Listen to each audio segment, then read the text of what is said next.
Morning everyone.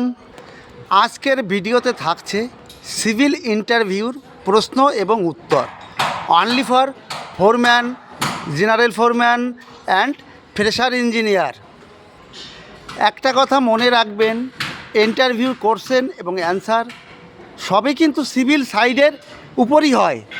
আজকের ইন্টারভিউর question এবং অ্যান্সার শুধু মনে রাখবেন, 100% গ্যারান্টি আপনি যে কোনো ইন্টারভিউ সেন্টারে গেলে আপনি সাকসেস হবেনই। সবচেয়ে গুরুত্বপূর্ণ বিষয় কি জানেন? ইন্টারভিউ সেন্টারে যখন যাবেন স্যারকে সম্বোধন করবেন, গুড মর্নিং, গুড আফটারনুন হাসি মুখে করবেন। এটাই সবচেয়ে প্লাস পয়েন্ট। তাহলে শুরু থেকে শেষ পর্যন্ত দেখুন। Type of shuttering. শ্যাটারিং কত টাইপের হয়? সাধারণত দুই টাইপের হয়। একটা হচ্ছে টেম্পোরারি শ্যাটারিং আর একটা হচ্ছে পার্মানেন্ট শ্যাটারিং। প্লাইউড দিয়ে যে শ্যাটারিং করা হয় সেটি হচ্ছে টেম্পোরারি শ্যাটারিং, আর এমএস দিয়ে যে শ্যাটারিংটা করা হয় সেটা পার্মানেন্ট শ্যাটারিং। সামনে এটা এমএস ফার্মা, এটি MS steel shuttering. Next, plywood standard size with thickness. প্লাইউডের স্ট্যান্ডার্ড সাইজ কত? 8 ফুট বাই 4 ফুট। মিলিমিটারে গেলে 2.44 মিটার বাই 1.22 মিটার। আর থিকনেস 3 mm টু 30 mm।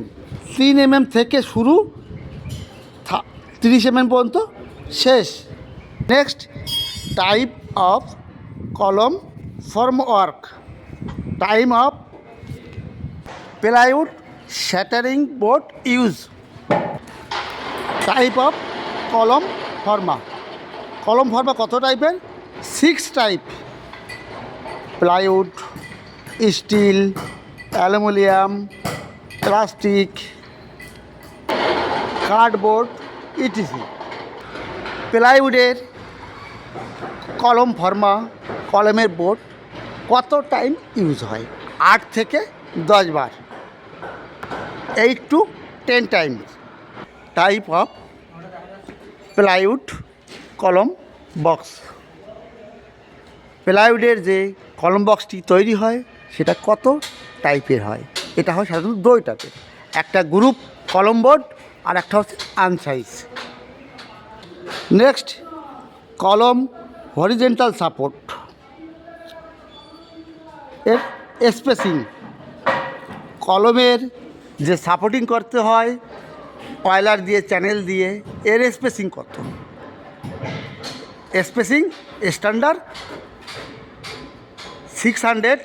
কলম যত বড় হবে স্প্রিং তত কমবে। Next, how to slab inner beam side. স্ল্যাবের বিমের সাইড, ইনার সাইড আর outer side. Inner side making করতে হলে বিমের হাইট 450 mm হাইট আছে, তাহলে এই সাইডটা কত মারতে হবে? এই জন্য স্ল্যাবের থিকনেস মাইনাস করতে হবে। 450 থেকে 225 আছে, তাহলে 225 প্লাস বটমের জন্য 50 প্লাস করে নিতে হবে। নেক্সট, বিম bottom shuttering button spacing.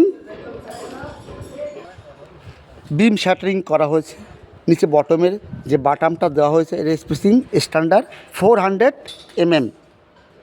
Next, column, beam, slab, concrete cover standard size. Footing cover standard size 50 mm। Column cover standard size 40 mm, 40 mm। বিমের cover standard size 25 mm। Slab cover standard size 15 to 20 mm। How to beam top and bottom steel lapping zone. বিমের রডের টপের rod এবং বটমের রডের joint বা lapping কোথায় দিতে হয়? বিমের টপের রডের জয়েন্ট আসবে বিমের মাঝখানে, টপের রড মানে উপরের রড, আর নিচের রডের বটমের রড আসবে কলমের সাইডে L/4 হিসাবে। L/4 কি? টোটাল লেন্থ আছে 6 মিটার, 4 দিয়ে ভাগ করুন, তাহলে 1.5 মিটারের ভিতরে আসবে বটমের রডের জয়েন্ট বা lapping. What is the layer pin? Layer pin বিমের কোথায় ইউজ হয়? বিমের মেইন রড এবং এক্সট্রা রডের মাঝখানে, দেখুন নিচে এবারে বটমের যে এক্সট্রা রড এবং মেইন রড, দুই রডের মাঝখানে লেয়ার পিন বা স্পেশাল বার ব্যবহার করতে হয়। Minimum 25 mm dia. How to staircase mid landing and waist slab area shuttering formula? Formula হচ্ছে, দেখুন, mid landing and white slab, mid landing slab আর স্লোপ স্ল্যাবের যখন জয়েন্টটা মেলাবেন, কোন হিসাবে মেলাবেন? ফর্মুলাটি হচ্ছে, এই থ্রেড আর রাইজা ডাইকোনাল করবেন। ডাইকোনাল করে আপনি যতটা পাবেন ফার্স্ট রাইজা থেকে অতটা আগে স্লোপ মেলাতে হয়। Next, numbers of plywood for 100 square metre slab area. 100 square metre slab এরিয়ায় কয়টি প্লাইউড লাগবে? একটা প্লাইউডের সাইজ 2.44 বাই 1.22, একটা প্লাইউড 3 স্কোয়ার মিটার, তা 100 স্কোয়ার মিটার এরিয়া লাগবে। 100কে 3 দিয়ে ভাগ করলে বেরিয়ে যাবে, 33টা প্লাই লাগবে। Next, how two concrete measurement box standard size. Concrete করতে হলে মেজারমেন্ট বক্স দিয়ে মাপ করতে হয়, প্লাস্টার করতে গেলে মাপ করতে হয়। সেই বক্সের স্ট্যান্ডার্ড সাইজ হচ্ছে 1 foot by 1 foot, height 1.5 foot.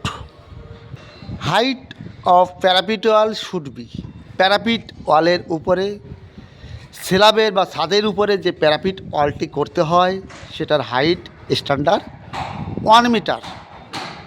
Minimum slab thickness, minimum ছাদের যে ভরাইটা হয় কত হয়?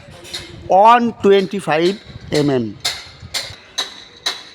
Scaffolding, cuplock vertical standard size, ledger pipe standard size. Cuplock vertical standard size 500 mm to 3 metre. Ledger pipe standard size 750 to 2 metre.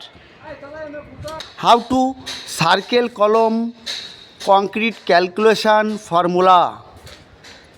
গোলাই কলমের concrete calculation formula হচ্ছে pi R square H, pi R square H.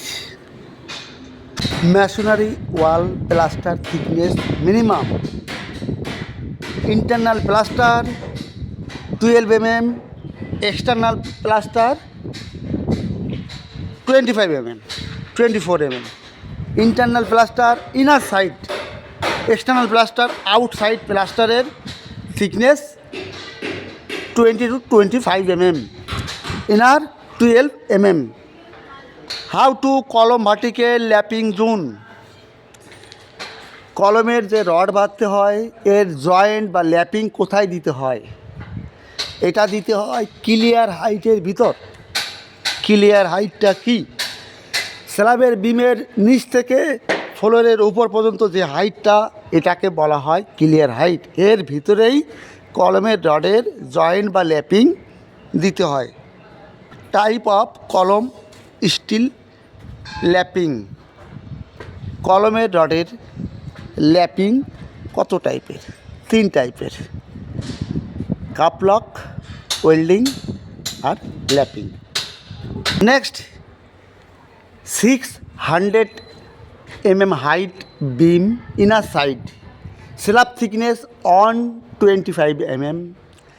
Inner side board কত হাইটে লাগবে? এটা কিন্তু very very important.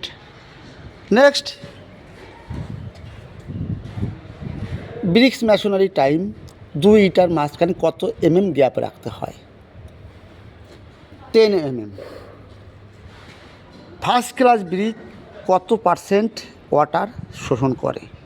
15 to 20%। Next, very very important এক question,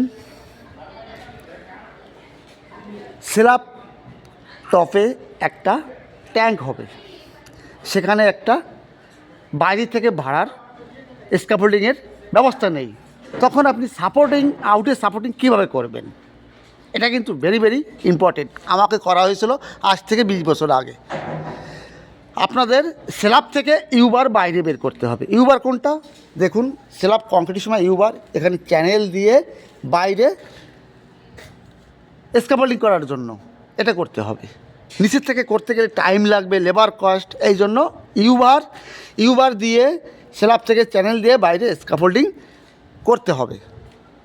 height of door and window, ডোরের height standard 2.4 metre, window height 1.5 metre standard. একটা কথা মনে রাখবেন, সিভিল ইন্টারভিউ হয় কিন্তু সাইড বেসিক নলেজের উপরই।